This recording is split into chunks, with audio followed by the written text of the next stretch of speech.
Okay guys, we're going to be doing notes on direct object pronouns. This is from chapter 5 for Spanish 1. So go ahead, what I want you to do is follow along with me. So have your notebook out, have a pen or a pencil. You're going to take notes just like you would in class. You can go ahead and pause this video at any point. You can rewind, do whatever you need to do. And then you can always send in questions if you want another lesson to explain something else. Okay, let's go ahead and title this direct object pronouns.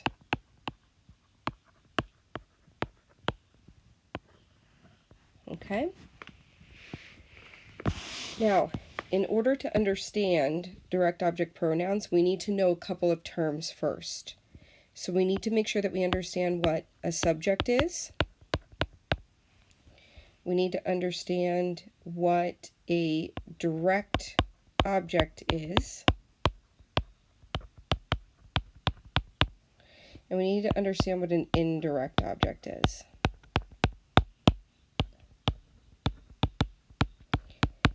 So just remember that when we're doing these, we're always talking about these terms when we're talking about grammar. So when we're talking about the subject, we're not talking about the subject of a story, like the subject of Cinderella is Cinderella. We're not talking about that. We want to talk about something very specific that has to do with the setup of a sentence. So when we're looking at a subject, what we're looking for is who or what is doing the action.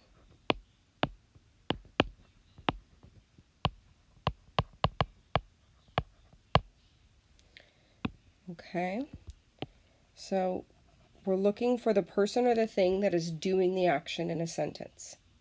So hang on to that thought because we're going to come back and we'll look at some sentences and figure out who our subjects are.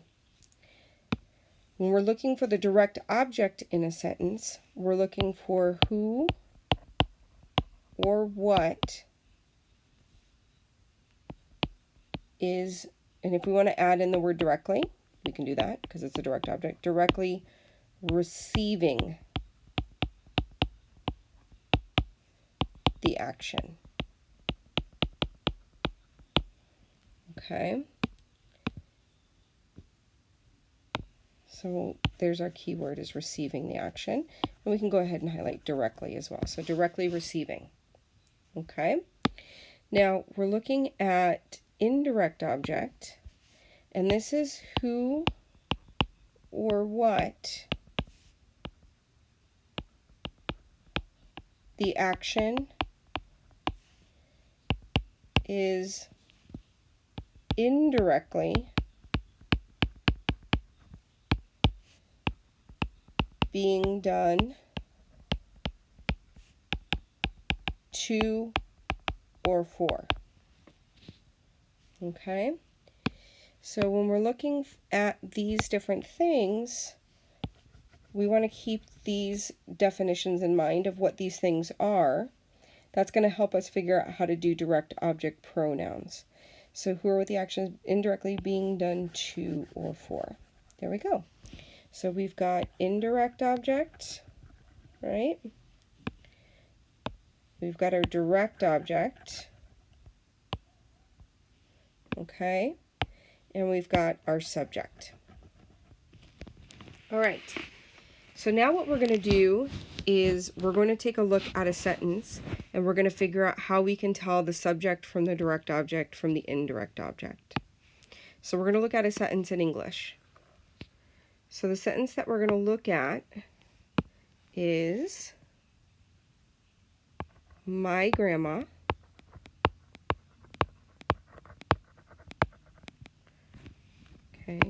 makes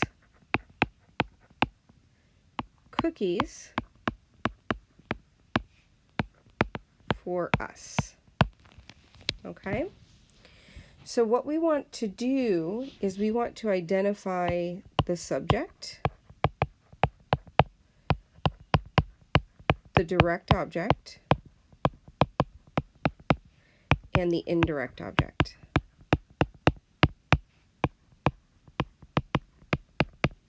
Okay? So we're going to use our highlighter, our green highlighter, to highlight our subject. So we're looking for who or what is doing the action. So let's go ahead and identify the action. The action is right here, makes. So this is our verb or action. Okay? So when we ask ourselves, when we say, my grandma makes cookies for us, who or what is doing the action of making? If you said, my grandma, then you are correct. That is who is doing the action. Okay? Now we got to find our direct object. And we're going to highlight that one pink. And if you remember from our notes we just took, the direct object is who or what is directly receiving the action. So in the sentence, my grandma makes cookies for us, who or what is directly receiving the action of being made. So what is being made? So if you said cookies, you are correct. So then the next thing we're going to look for is our indirect object. And we're asking ourselves, who or what is this action indirectly being done to or for? So it's not the person or the thing that's directly receiving the action, it's somebody else that's going to receive this action indirectly. So we're looking for who it's being done to or for. So if you said for us, then you're correct. Okay? So my grandma does the action of making the cookies. Okay? So the cookies are receiving the actions of being made. And indirectly, we are receiving that action because we get to eat them. All right? Now, the next word that we need to look at, and if we scroll back up for just a second, remember that we're looking at the word here, pronoun. Okay? So we need to make sure that we understand what a pronoun is because we're looking for direct object pronouns, and we're trying to use direct object pronouns. So let's make sure that we write down what a pronoun is. Okay, so let me scroll down. All right, so our next word that we want to look at is pronoun. So a pronoun is a word that replaces a noun. Okay, now you already know some pronouns. We know subject pronouns.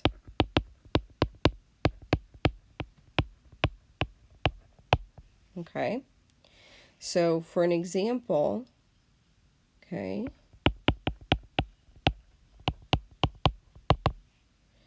right, we can use ella to replace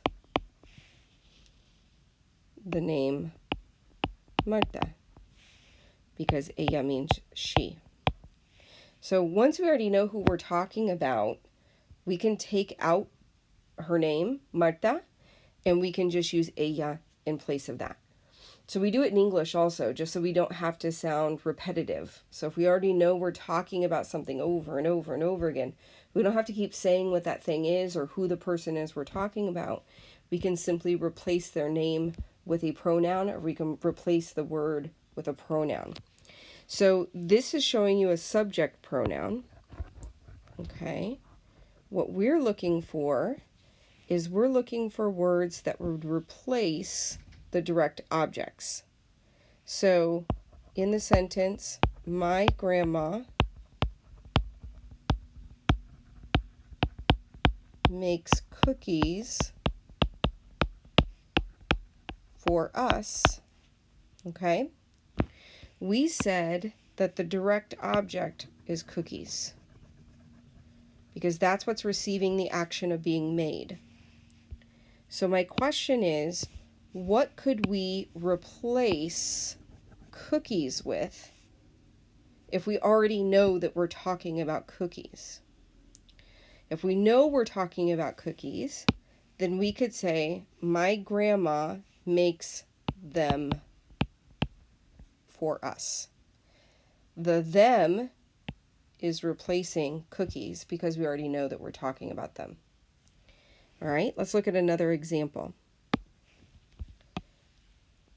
Let's try, I am buying the book. Okay.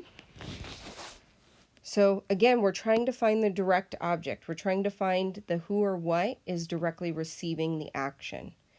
So we look at the sentence and it says, I am buying the book. All right, well, here's our action, right? Here's our action or our verb. Okay.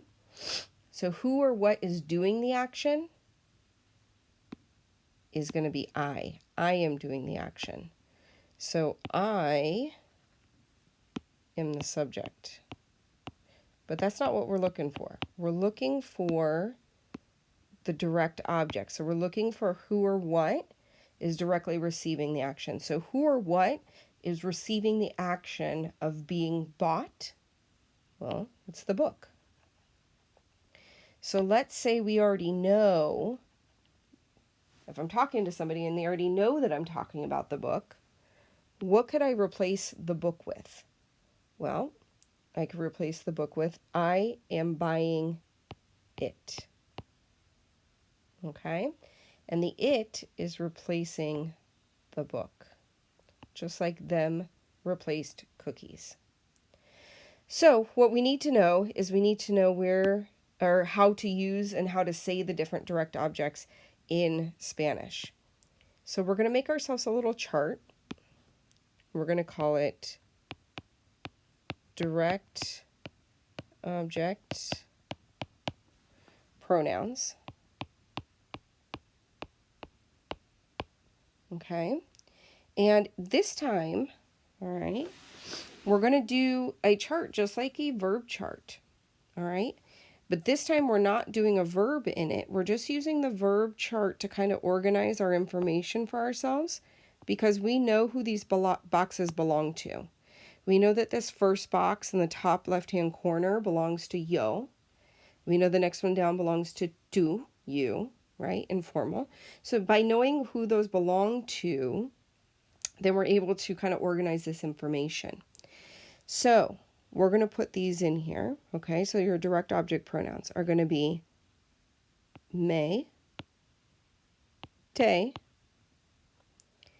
lo, la, and we'll come back to that in a second, nos. If you're using vosotros in your class, remember we never touched you on it, but in case you want to know it, it's going to be os. And in the bottom box, it's going to be los, las. Okay? Now, let's make sure that we have a translation of these, okay? So, me as a direct object pronoun is going to refer to me. Te is going to refer to you. But remember that this is informal. Okay? Lo, la, all right, is going to be a little different. Now, for the masculine part, and in fact, I'm going to rewrite this to make it a little easier for us to take the note. So if you need to erase in your notebook or just kind of scratch something out, you can do that. But I'll go ahead and put the line back across.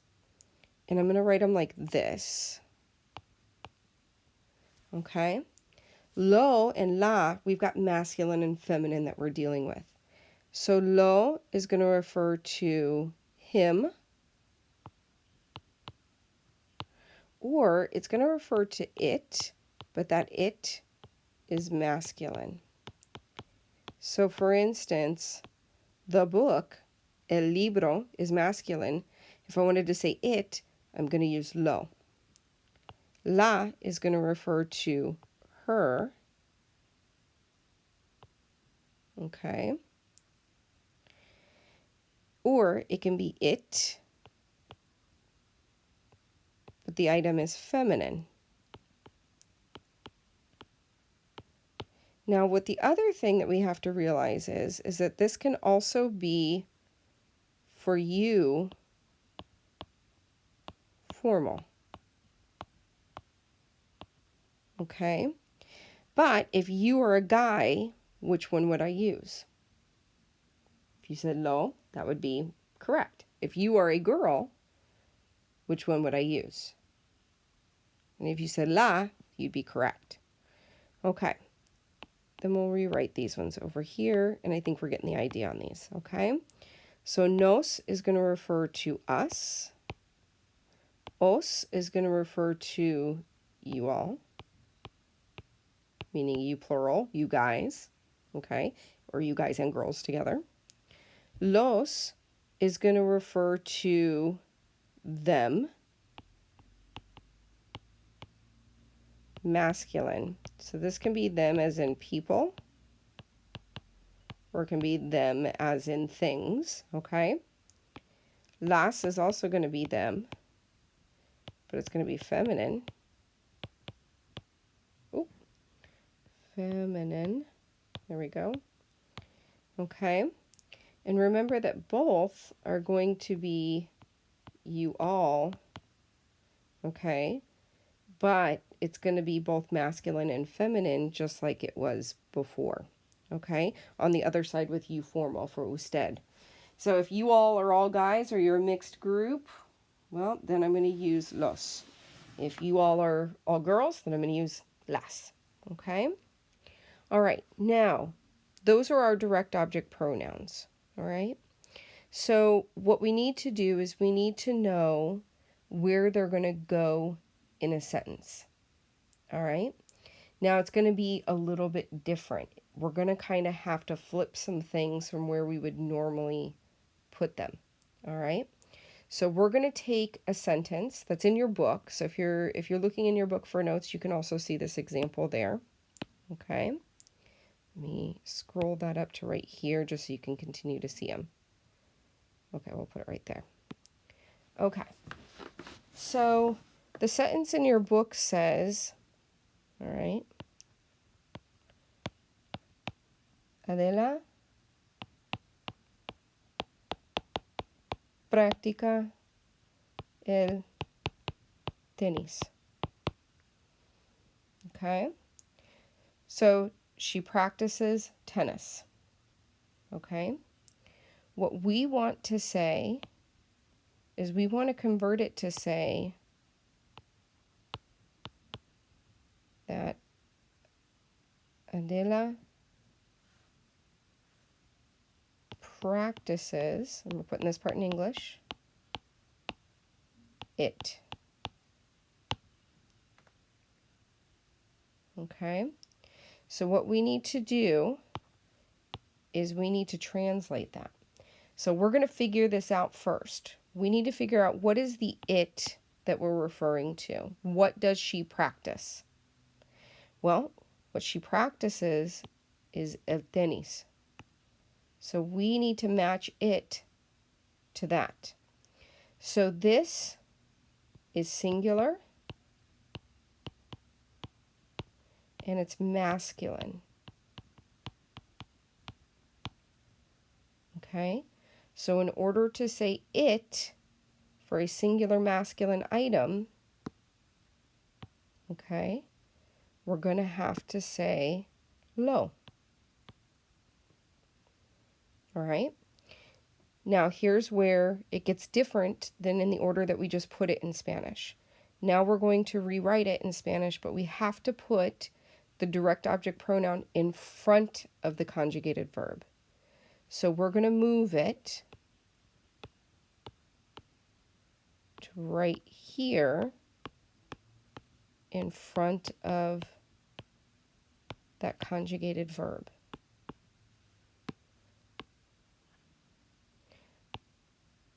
Okay, so let's take a second and let's write that down. All right, so we're going to say that direct, and we're going to abbreviate DOP, direct object pronouns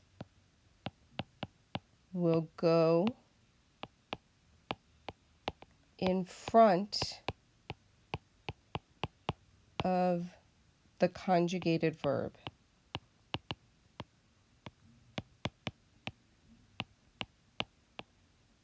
Okay? Now, let's say that there are two verbs. When there are two verbs, you're actually going to have two options. So we're going to go ahead and make a note, and then we're going to try it out. All right, let's go ahead and put but. We're going to put a big old but. But if there are two verbs, you will have two options. Okay. So option number one is going to be the same rule that we just wrote down. DOP, direct object pronoun, will go in front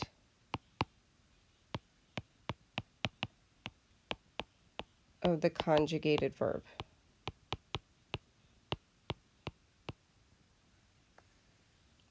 Okay. Option number two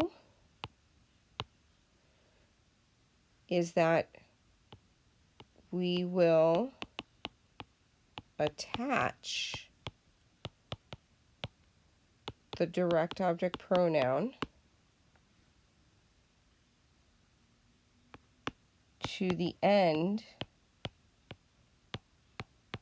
of the second verb.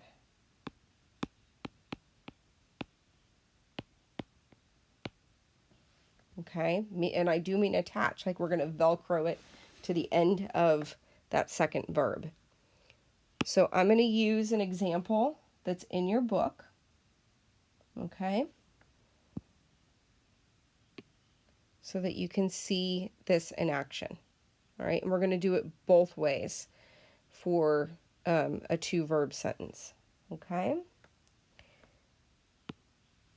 And actually move this up a little higher since we're going to do both ways. There we go. Okay, so the original sentence is going to be that, where are we? Lidia quiere ver una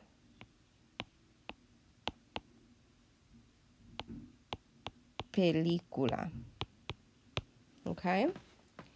So she wants to see a movie. So we've got our first verb here, and we've got our second verb here. Okay? And we're looking at what is it that's receiving the action of being seen. That's how we're going to find our direct object. So if we ask ourselves, well, who's doing the action of wanting to see? Lydia. But what's receiving the action of wanting to be seen? The movie. Okay? So we have una película. All right, now we ask ourselves, una película, we have to see how we're going to replace it. So we tell ourselves, all right, we look at it and we say, well, it's a movie, so that is singular. Okay? And it's feminine. Oops. Let me erase that and spell it correctly for you. Oh, just erasing everything. All right, here we go. Try it again. So una película is our direct object pronoun, or direct object. We need to replace it. So we'll go singular, because it's a movie, and it's feminine. So we go back up to our chart. We say, okay, for a singular feminine item, how am I going to say it? So if we're looking on our chart, we would identify that la would be our option. Lo would be if it was masculine, te for you, me for me, nos for us, os for you all, los and las for them, right? So when we're looking at this, we say, oh, la is definitely it because it's singular and it's feminine. So we're going to go ahead and we will put in here, just make a note to ourselves, okay, we're going to replace it with la. Okay. Now, we need to try both options. So, option number 1, let me erase that. Option number 1 says that I can put this direct object pronoun in front of the conjugated verb. So remember, I'm removing una película, I'm taking it out, and I'm replacing it with it. So, I'm going to say